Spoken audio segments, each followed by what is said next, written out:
What's up, good people? It's time for another session of that verbal cardio, man. We back in this, man. We back in this. I'm in the zone. I'm doing it on the regular. I'm out here, man. I am out here, man. I'm doing it steadily. You know what I'm saying? Steadily. Y'all know me. I'll fall off the wagon. I'm back again.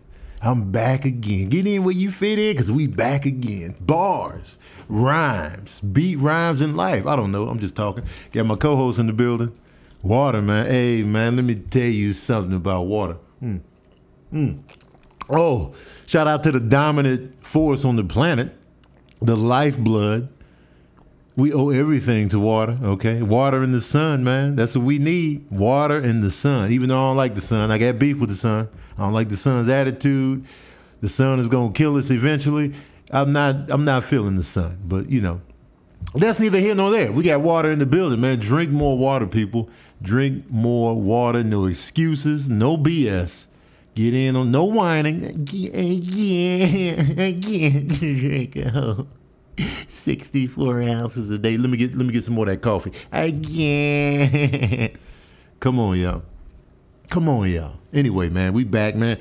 I got on my Burroughs football shirt today, man, representing my son's high school football team, Burroughs Indians, man. They got a game this weekend. Let's kill them, man. Let's do this, man. They 2-1 on the season so far. Shout out to the Burroughs Indians, Burbank. I'm feeling good, y'all. I'm feeling good, man. I'm feeling blessed, feeling good. The blessings keep coming, man. I got no complaints, man. I got no complaints out here. You feel me? Trump tried to call out any player that kneels is a son of a bitch. Everybody kneeled this weekend in football. I'm still not watching football, but everybody was getting their kneel on, man. You know? I just wish I played, like right now. I wish I just played a couple seasons just to piss people off, man. Just to piss people. That's the whole reason. I'd just be laid out on the field. Laid out, man. People are so mad over the wrong reasons. Man. While we mad about people getting killed by police, they mad about disrespect of the cloth. I'm like, come on, man. I see what you're doing out here, and I don't like it. I see what you're doing, and I don't like it. It's good to be here. I might answer some more questions on this episode, man, because people, you know. My fan, man, the people that follow me, man, and it's such a weird dynamic today. Nobody wants to be considered a fan. Nobody wants to be considered a follower. Like, I ain't no fan, and I ain't trying to blow you up. I'm just saying you funny. Just like who you like, man. Stop all the, I don't want to come off as, I don't want to pump you. Pump up who you like. If you feeling something, pump it up. That's what I've always done the whole time. If I like something, I pump it up. I support it. I buy it. I tell people about it. I've always been that way, man. I used to actually pray for artists that I really liked. Like if they came out and like they were new or like, you know, on the bubble, I used to pray for them like, please, God, let their albums do well. Let them have hit singles. I used to honestly, I remember praying for Mariah Carey, like when she first came out with like Vision of Love. Some of y'all listening didn't even exist then. I prayed for her success. I was like, please, God, man, this girl's so talented. Let people really get in on this. They did. I prayed for Nas. I prayed for Wu-Tang Clan. I prayed for Mary J. Blige, Najee. Like, I was actually praying for these people. Like, please, Common. I was like, please, God, let them have some, you know what I'm saying? Like, I used to always do that, man. And then once they flourished and once they popped, I was like, y'all good, you know. I prayed for the Fugees, Lauryn Hill. It was like I was throwing them in my prayers. You know, I don't even know these people, you know. But like I was honestly just praying for their success, man. And I think people are doing the same for me. People really looking out for me out here. They praying for me. They rooting for me, man. It's a great feeling, man. And I owe a lot to the people that rock with me, man, because they send me video. They send me voiceover videos to do. They tag people in my posts. Like just recently, I was on a quest to get this bevel shaving kit. There's this razor called the Bevel, and a lot of people have been raving about it, especially people of color like myself who are scared of razor. But I got sensitive skin, so like I've always been scared to shave with a regular razor. You know, but I want to. I've always wanted to. I want the clean shave because, you know, I'm bald, so I want the clean shave. But I know how I react. I remember I did the razorless shaving thing one time, where you put the cream on there, and then you take this little piece of cardboard type and you just scrape it off. My head was on fire after that. And then I used when I was in the Philippines, they used a razor on my head. And mind you, the guy didn't know what he was doing. Like, even when I got in there, they were scared shitless. They pulling out scissors and stuff, and like I had a little bit more hair than this, but it was like, what you got the scissors for? You know, because they not used to me walking up in there. I'm in the Philippines. It wasn't no military base. It wasn't, you know, some Americanized spot in the Philippines. I was in the Philippines, just at a local barbershop. And the guy that was with me, my friend, he you know, he was speaking to him. Was like, no, just cut it, like, you know. And he was trying to use the clippers with the edges on there. I'm like, no, man, I'm trying to get bald, man. Take it all off. I need the close shave. He was just basically just smoothing over. It was like he had these headphones just going over my head. Like, what are you doing, man? I need cut. So he pulled out the razor. He was going in every which direction he could, man. So it felt great. When I left there, it was smooth as baby thighs. You understand me? But then my head exploded. It was on fire after that, man. I was like, and then it just, the skin gets all rough. I didn't have the cottage cheese bumps, but it was just like a rough feeling across my whole head. So that's what I'm scared of. Like, you know, my head is going to get irritated. It's gonna be bumpy and rough like throughout. It's not gonna be like a cottage cheese section. It's just gonna be a smooth, bumpy helmet on. So I'm scared, but I've heard great things about the bevel, so I'm gonna give it a shot.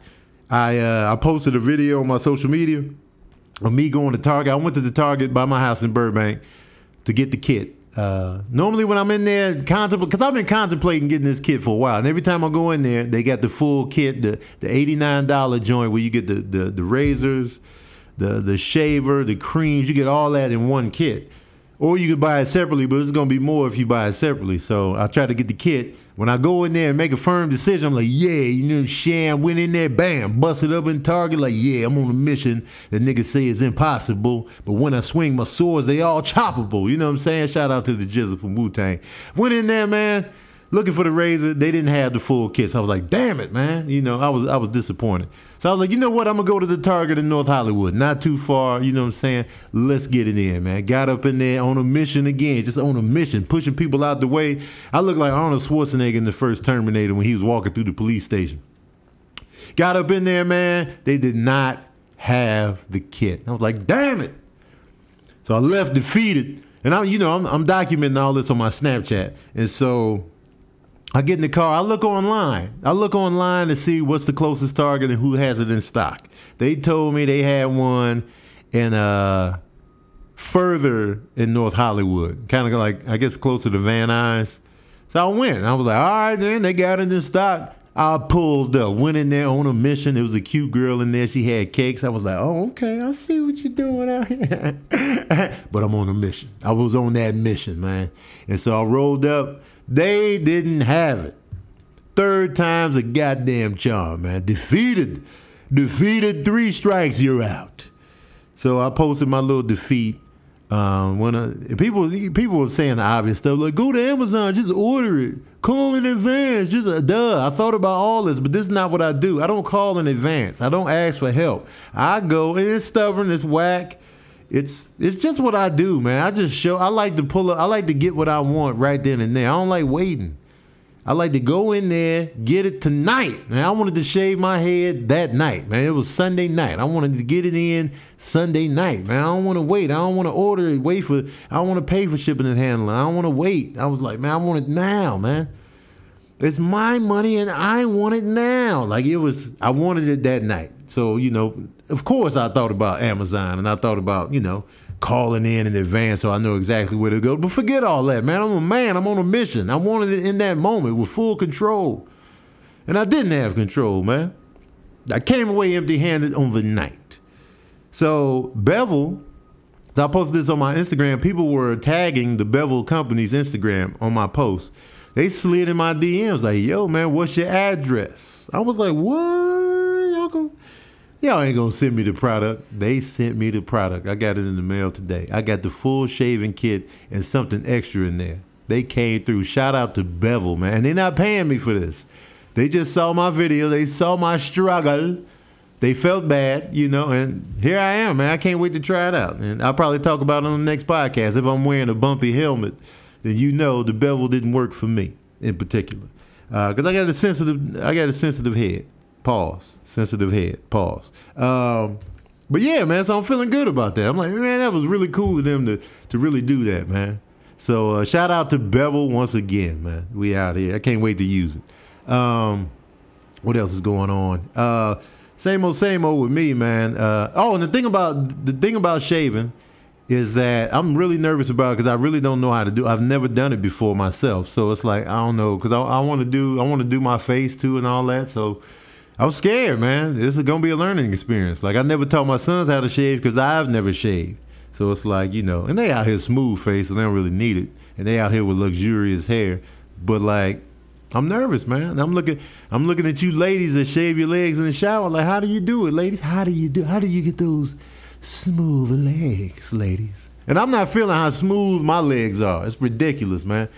On the right side of both my legs, I got zero hair on my legs now. I still got hair on the left side and the tuck in, but on the left side and the back of my legs, I got no hair left. It's just smooth. It's ridiculous. I was worried. I was like, is it diabetes? Is it cancer?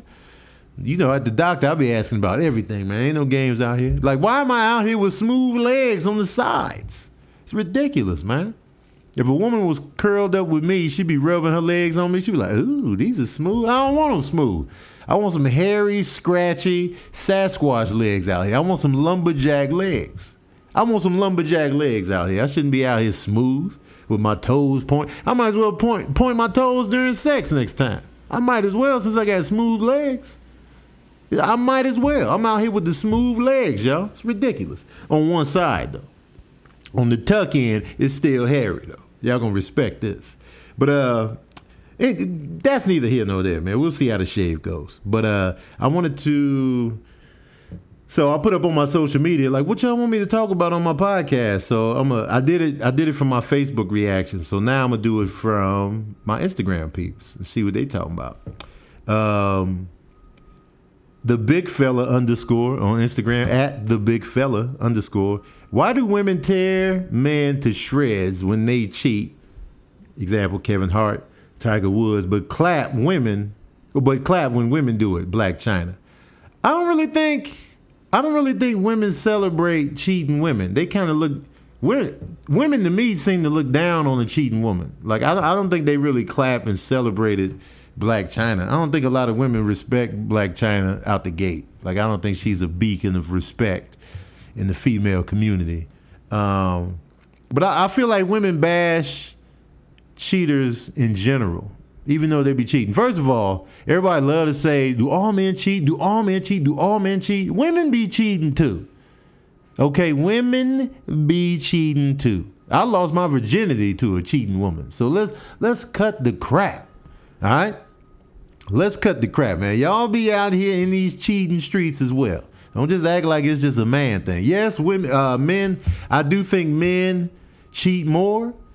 I don't think all men cheat, but men cheat more. I feel like women have more self-control than we do, and they're just more loyal to a certain point. But once they're out of there, they out of there.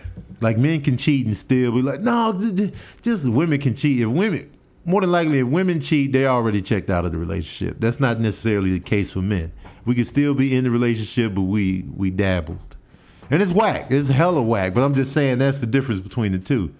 Like, and for me, because look at how women look at like characters on TV shows like Skylar on Breaking Bad or Tasha on Power. They be like, you know. And men go especially hard on cheating women. So he's asking about why do women tear men to shreds? Men tear women to shreds when they cheat. So it's it's double standards and all kind of hypocrisies going on both sides. But it's like, don't act like men don't tear women to shreds when they cheat, because y'all just be heartless. Y'all be, oh hell no. Even though the dude been cheating on her like 5-6 times, nah, she cheated though, man. The hell no, nah, man. I see what's going on here. Another question. Trump's ass acting a fool at the UN meeting. Oh, you want me to talk about that? I feel like Trump is gonna get us, he's gonna get us blown up. He's gonna get us blown. If I die because of Trump, I'm waiting for him in the afterlife. When he pull up, I'm gonna beat his ass. Oh, I don't care if we at the gates of heaven. I will beat his ass. I don't know if he's gonna be up there. Hopefully I'm up there, but I don't see him going. But he might go. Who knows? Wherever the afterlife is, wherever his punk ass is showing up, we fighting if he gets me killed on the account of his mouth. I'll just leave that there because I don't want Trump to dominate my podcast. And that question was from Lovey Cha. I don't know how to say your name out loud. It's hard. First of all, if you don't have a regular Instagram name, I can't really say your name without butchering it. But Lovey, man, you've been following me for a while. And this dude's a great artist, by the way. He pretty much draws his own adult-themed comic books. Pretty dope. The One Fire Rabbit said, finding and pursuing one's purpose in life. I feel like if you can find your purpose in life, that's a blessing and a half right there. To find what you feel what your purpose is so rewarding, man. It's so, because I feel like I finally found it. And maybe I haven't, but I feel like I have. Like, with stand-up comedy and just, making people laugh and connecting with the people on that level. I feel like I found what I'm here for. And it's a great, that's why I'm like so happy. That's why I'm like loving life right now, because of that. Like, oh man, it's a great feeling, man, to feel like I have my purpose fulfilled out here. Like, I feel like I'm striving for something I'm optimistic about, I'm excited about. And I feel like everybody should find that. And I pray that everybody finds that. Like, I hope you find what your passion, what your purpose is. I don't care what you're doing. I don't care if you shoveling shit. I don't care if you giving out mints in the restroom. As long as you feel like, oh, this is why I'm here. As long as you're happy in that, within yourself. That's a great feeling, man. That's a dope, crazy feeling. So don't chase the money. Chase what makes you feel good. Chase your purpose. Chase what gives you fulfillment. And hopefully that feeling isn't tied up in another person, because I feel like that's too much relying on somebody else. Hopefully it's from within you. You know what I mean?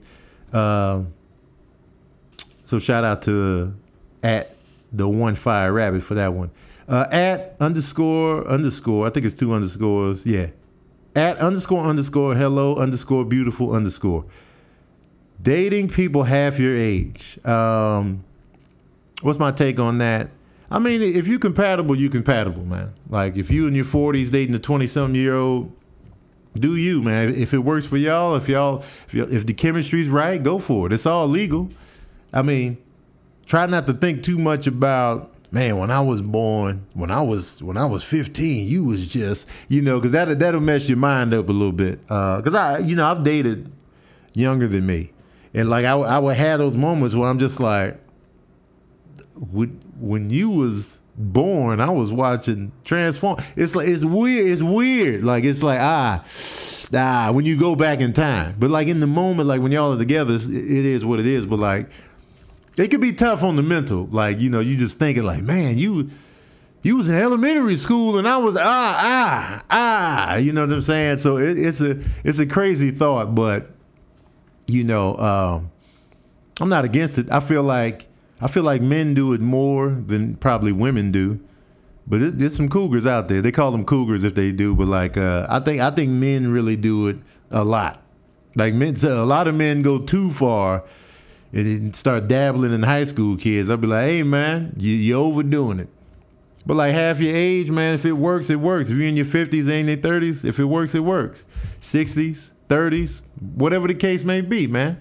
A lot of people don't find anybody, whether it's in their age bracket or half their age. They still out here like, I can't find nobody out here. So just be happy you got chemistry with somebody. Because a lot of times, man, chemistry is hard to come by, man. So don't let the age be a factor. You know what I mean? Don't let the race be a factor either, man. Get with who you vibe with, man.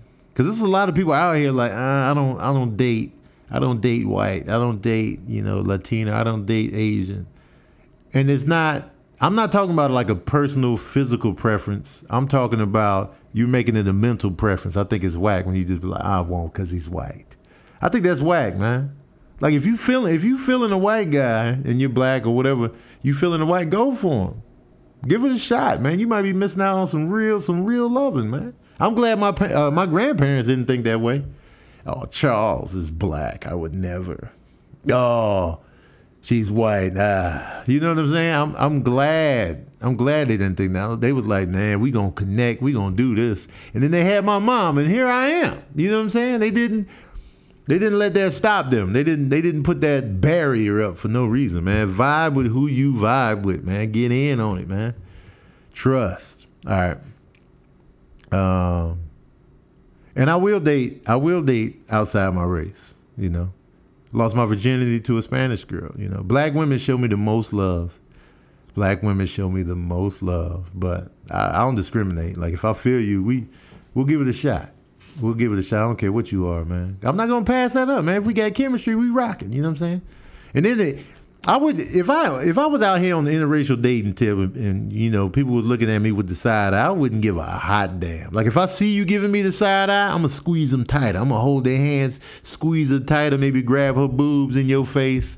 I'm gonna just live lavishly, man. Cause I'm not worried about what you think, man. I'm gonna do me. You know what I'm saying? And plus, I've already contributed 2 black men to society. Like, I've contributed more black people to the earth. So get off my back, man. If I want to dabble henceforth in the interracial dating pool, let me do that, man. Because I'm going to do me. Ooh. What else we got here? This is from at T-Bone Jr. 10 __. Since it's National Father's Walk Day, hit up on how it shouldn't take a day to be a father when it's a lifelong journey. Oh, you goddamn right, man. Being a parent is lifelong. Being a parent is absolutely lifelong. It's once they're born, man, even before they're born, that's when it begins. Before they're born, that's when it begins and it doesn't end. Even when they get grown, get their own kids, they get their own house, whatever they're doing, it's still a lifelong journey. I'm in this for life, man. I'm in this for life, until I'm gone. Then that's when the job is done, man. It's not just a day, but it's good. It's good to have days that recognize it because it's something to celebrate. I think a day of celebration is great because you're not gonna celebrate every day. So let's have a day. Let's have a Father's Day. Let's have a Father's Walk, whatever the case may be. I don't think it's a problem when you celebrate. Yes, of course it's a lifelong journey. Of course, that goes without saying, but don't just be coming around on that day and then you never see him again. That's ridiculous. Like, oh yeah, the pops, hey kids, and then y'all just separate after that. That's whack. But like the lifelong journey, the everyday, not even necessarily every day, because I don't know the setups of each, parental dynamic, but it should be some type of communication, some type of thought, some type of, I think about my kids every day. I see them, or I think about it. If I'm on the road, I think about them daily. Like they're just a part of my very soul. My whole being is like, my kids are, because sometimes we don't think about people every day, but like my kids all day, every day. You know what I mean? So yeah, man, it's definitely a lifelong journey. At Row_Andretti said, iPhones versus Androids. For me, I have an iPhone. I have an iPhone because it works better for the videos. Because I have iMovie on the phone, so it's brilliant for like videos, and it's so compatible with editing apps, and like I love it. I do my voiceovers here. I can airdrop easy. Like we both got an iPhone. We do a video. I can airdrop it to you. I can take pictures of you, airdrop it. I don't even need your number. You just got to be standing there. That's a great feature. I don't really have to get, the little memory cards, which because the Android you can, which is kind of dope. You can just upgrade your space. You do a one-time payment and upgrade your space. That's what I don't like about the iPhone. You kind of have to get your space in advance, and so you paying extra for the phone. But iPhone is smooth. I really don't have any complaints with iPhone. I went from Galaxy to iPhone just so I could edit better, do my videos better, have a smoother look with the videos, and it's more compatible when you're putting stuff on the laptop, you're sharing it to other people. When you have an Android, that stuff is hard to do. It's raggedy. You try to send people videos, they come through all blocky and claymated looking in the visual quality. So, and then the blue text bubble looks better to me than the green. That's another thing. Like when the text bubble is blue, it's just a better visual. When I see green, I'll be like, But Android's a good phone. It's like I really didn't have, other than me creating stuff and putting it out, I probably still have an Android. So, but I'm not all super bent on Apples versus Android. It's just ridiculous. Y'all don't have stock in the company. Sit down, man. Sit y'all asses down. iPhone is not paying y'all to pump it up to be the ambassador. They're just taking your money, man. So just relax. Be happy with your little choice. Stop judging the Android people. They happy with their little choice. They got good visuals on the camera. Their phones explode sometimes, but they out here, man. It's a good phone. A phone is a phone. Can you call me? Yes. And I like FaceTime too. FaceTime is a nice feature, even though I don't talk on the phone much or really FaceTime that much. It's a nice option. You know what I'm saying? It's a nice option out there. So we got that, man. Shout out to Roy Andretti. At Reed.Films, you need to have Miss Lopez on.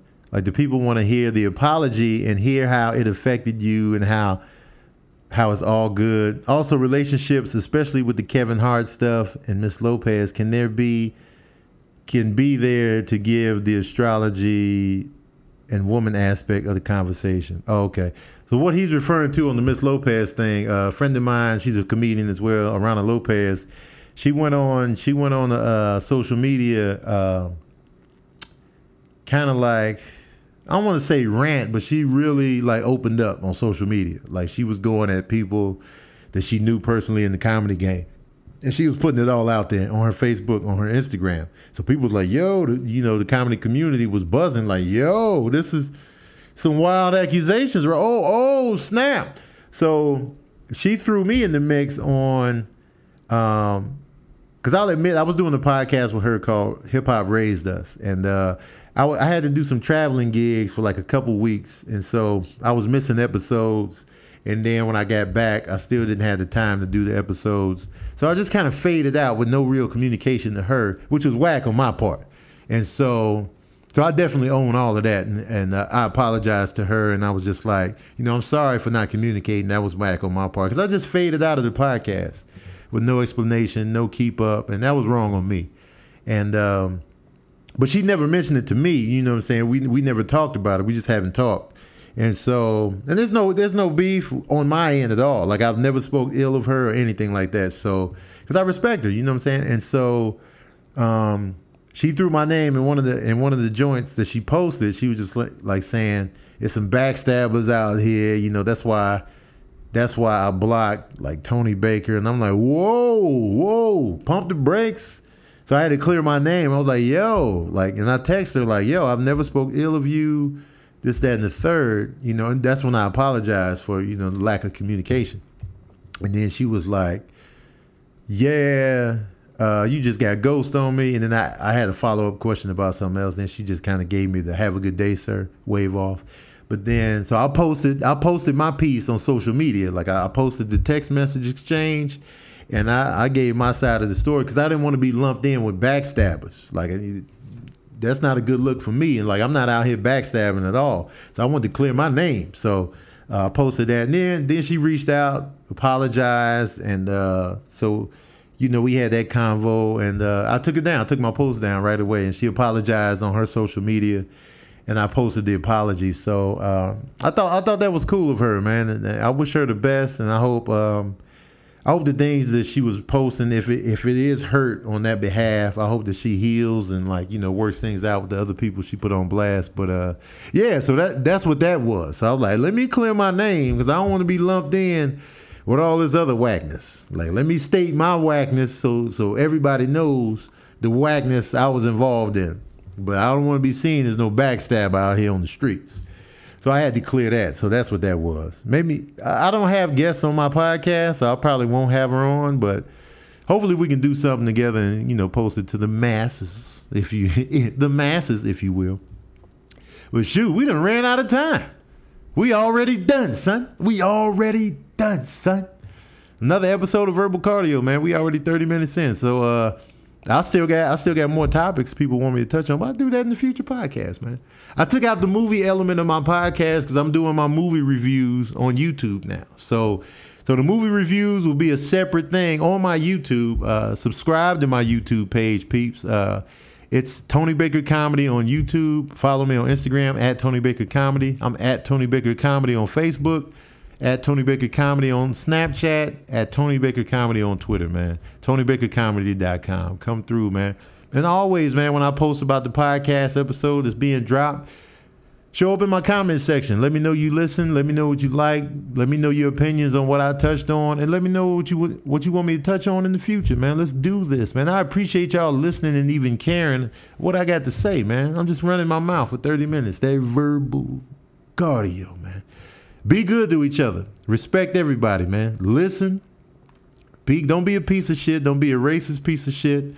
Don't be a bigoted piece of shit. And that goes for everybody. Black folks be out here bigoted as hell too. Y'all need to cut it out, man. Let's respect one another, man. Let's bridge the gap. We can do it, man. We can do this. We can rise above. There's a lot of pieces of shit out there, but we can rise above the shit. Okay? We can rise above it. Because, you know, and stop. This is what I have to do, and this is my message before I get off of here. Stop arguing with pieces of shit. Stop arguing with pieces of shit, okay? Because you got to think, I do it, man. It'd be like, I'm arguing with somebody that doesn't even have a profile pic. Just pieces of shit trying to get me riled up. And you can tell by what they say if they're a piece of shit. Like, you know, you could tell they wanted slavery to still be cracking. That's a piece of shit right there, man. You know what I'm saying? And then think about it, I don't argue with pieces of shit. Like, I take a shit, I wipe my ass, I flush. I don't argue with it. We don't have a conversation. Sometimes I don't even look at it. You know, I just wipe, flush. You know what I mean? So why am I arguing with a piece of shit? And even take it to the female front. They act like shit doesn't even exist. They act like taking a dump doesn't even exist. That's what we need to be on. Handle it like how women handle taking dumps. Act like it never happened. That's what they do, man. So ignore these pieces of shit out here, man. Be careful who you give your energy to. And with that being said, thank y'all for tuning in to another session of that verbal cardio.